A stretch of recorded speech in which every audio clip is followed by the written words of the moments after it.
Hello people, welcome back. It's Nakul again from Tech Boy, and this is the honest review video of the new Micromax Canvas Express 2. So let's begin. Okay guys, so first of all I wanna apologize for the delayed review of this phone because I wasn't well from some days, so that's why it got delayed. But anyways, let's start it. You know the drill, the pros and the cons, what a normal day user would like and dislike in this phone. But before I start the review, I want to tell that there isn't much to this device. There aren't many points that I liked or disliked. But honestly saying, this is just an average device. I should say below average. Some things are good, but the main things are a bit bad. So I will tell you everything that I observed about this phone. So let's begin with the pros about this phone, the good things, the things that I like in this phone. And the first thing that I like about this phone is the price of this device. Now if we look at the specs, the price is pretty good.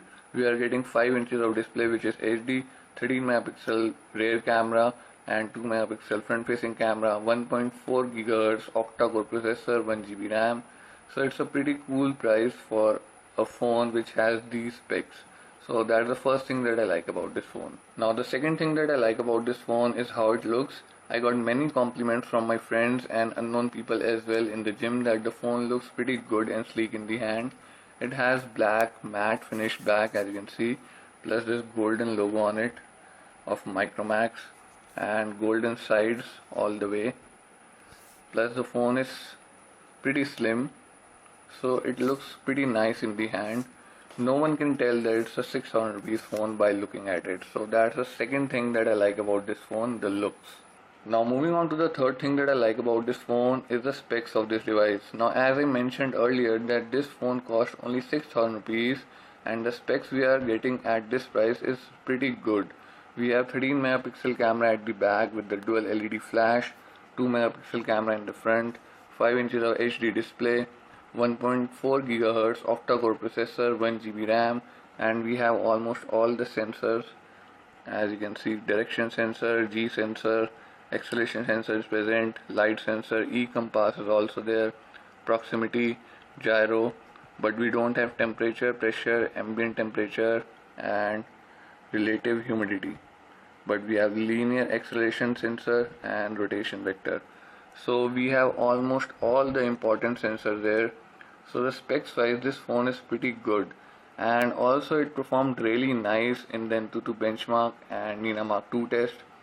It scored around 28,000 something in the AnTuTu and it scored 58.6 FPS in Nina Mark 2 test. So specs wise it's a really good device. If you want to see the benchmark video of this phone, then click right over here in this corner. Plus if you'll see that benchmark video of this device, then in that video you can also see that this phone has 10-point multi-touch. Now that's really amazing because I think that's the first phone at this price which has 10-point finger touch, guys. So that's pretty amazing. And the fourth thing and also the last thing that I like about this phone is that it does have LED notification light right over here. So that's a good thing because again the price of this device is pretty low. And we have the notification light. I'll just show you. Here we go.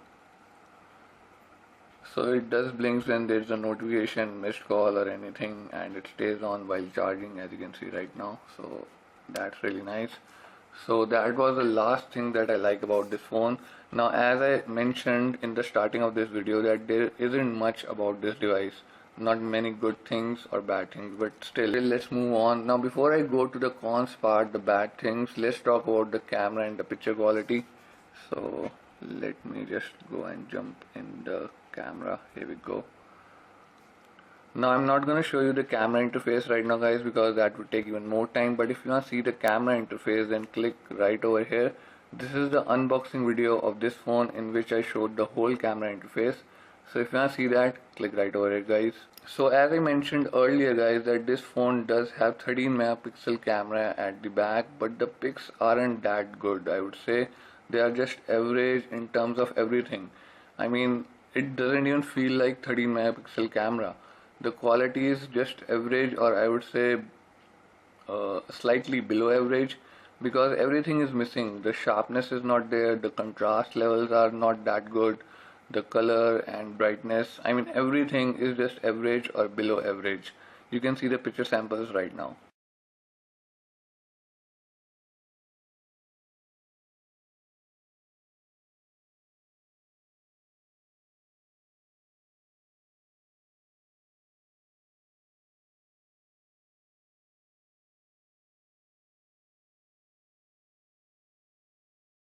So as you guys just saw the picture sample, you can see that everything is just average in the pics.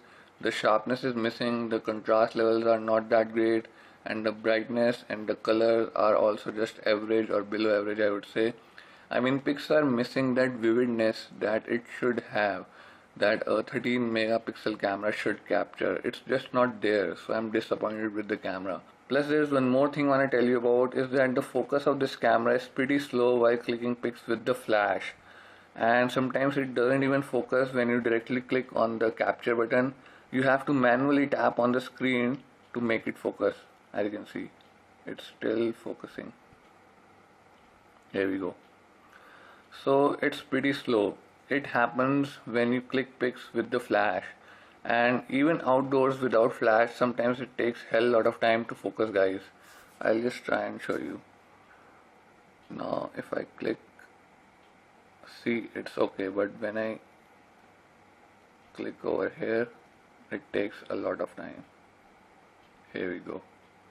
As you can see, so the focus of the camera is pretty slow, and that's another thing that I don't like in the camera.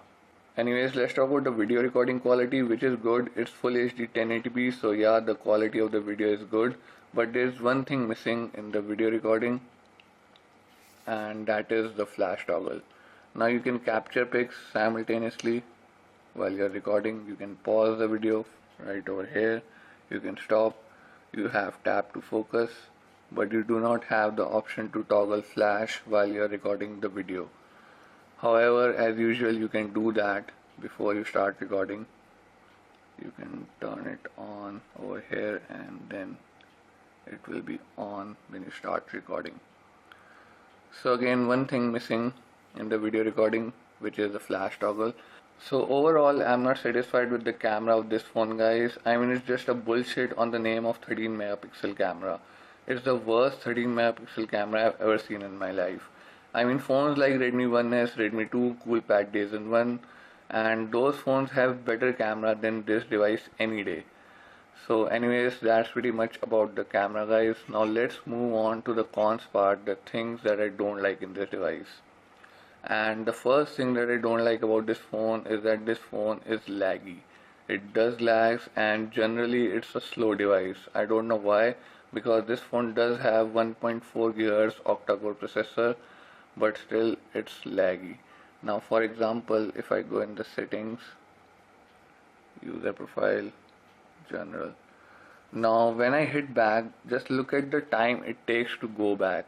It's not that late, but it's not snappy as well as it should be according to the processor, because it's octa-core, guys. So here we go. I don't know if you guys can feel the lagginess or slowness, slow thing in the camera or in this video, but this phone is slow, guys.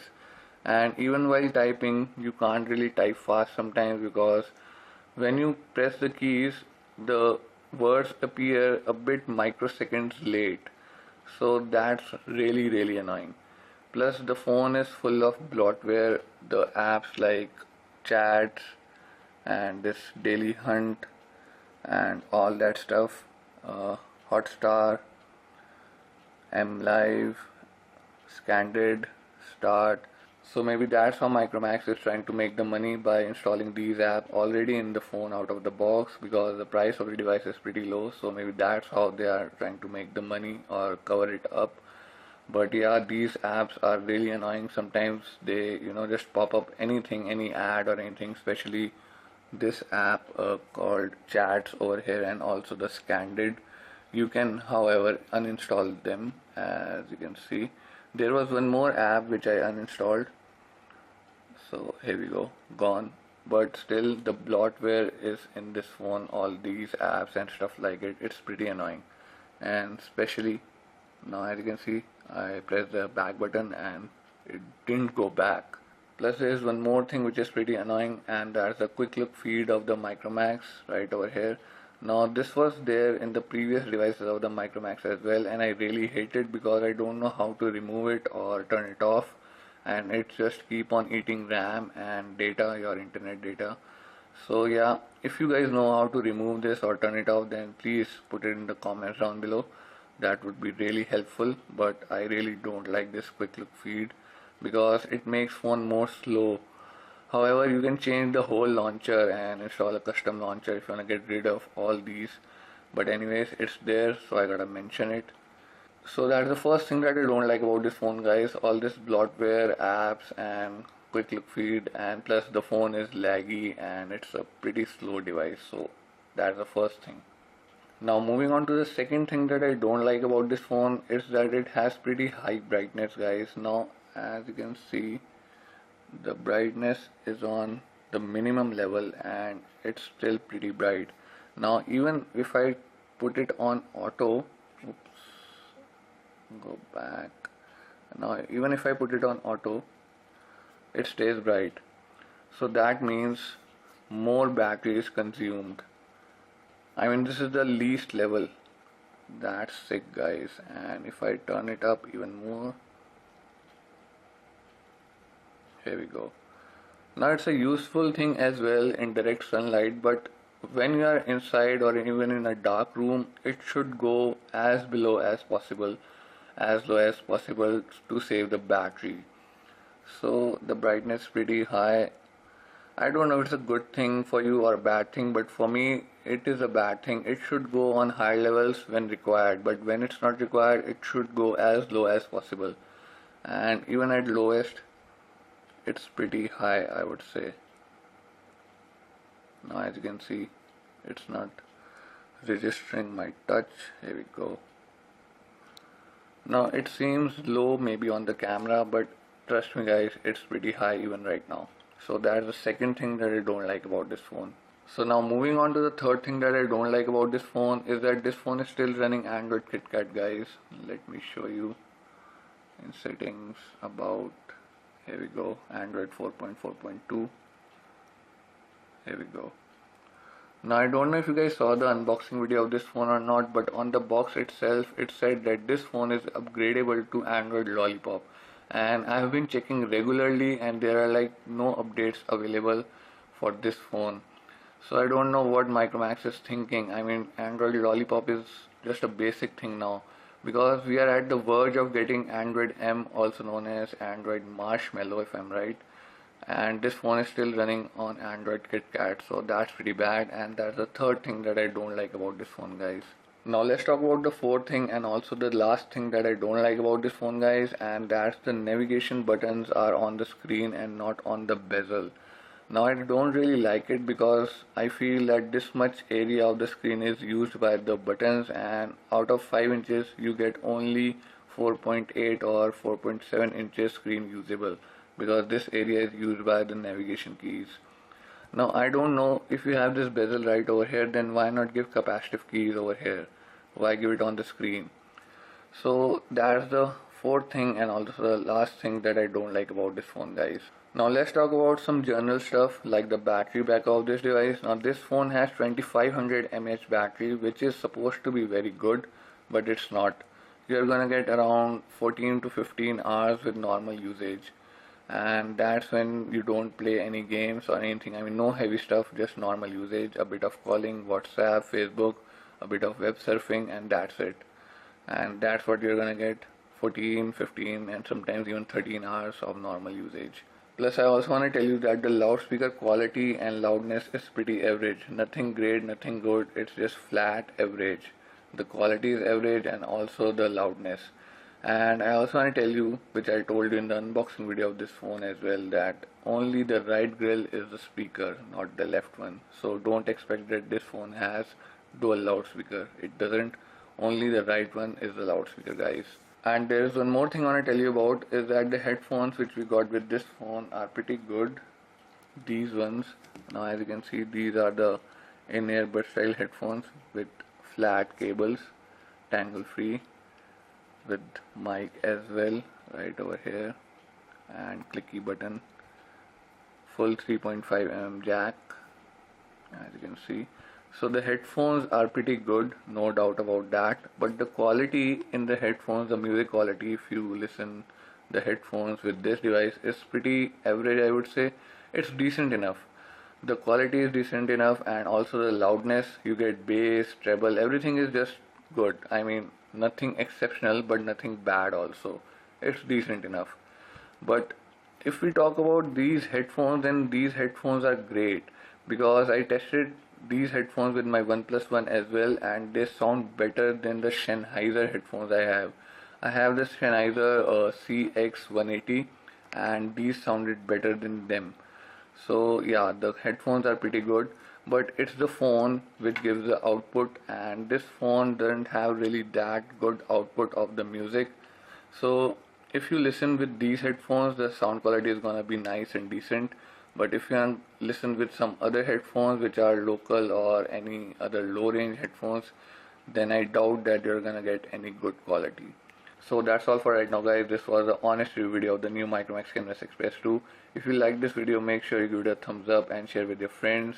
And again, as usual, if you have any comments, questions, suggestions, you want to know something about this phone, put it in the comments down below and I will try my level best to help you out, guys.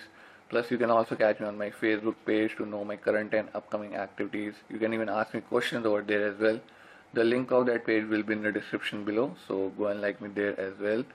And thank you for watching, guys, and please do subscribe to my channel. We'll see you next time.